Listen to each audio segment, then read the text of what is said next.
বিশ্বাস কৰিবনে আমাৰ ব্ৰেইনে প্ৰতি ছেকেণ্ডত 40 মিলিয়নটা সিদ্ধান্ত ল'ব পাৰে, কিন্তু আমি গম পাওঁ মাত্ৰ 40টা।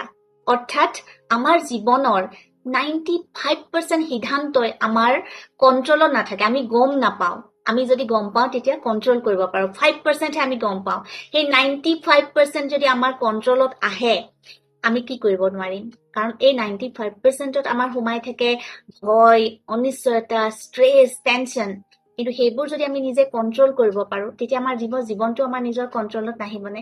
এই কথাটো মই কোৱা কথা নহয়, হাৰ্ভাৰ্ড ইউনিভাৰ্চিটিও প্ৰমাণ কৰিছে। আমি যদি ছাবকনচিয়াছ মাইণ্ডক কণ্ট্ৰল কৰিব পাৰোঁ, আমাৰ জীৱনটো কণ্ট্ৰল কৰিব পাৰোঁ, সুন্দৰ হ'ব পাৰে।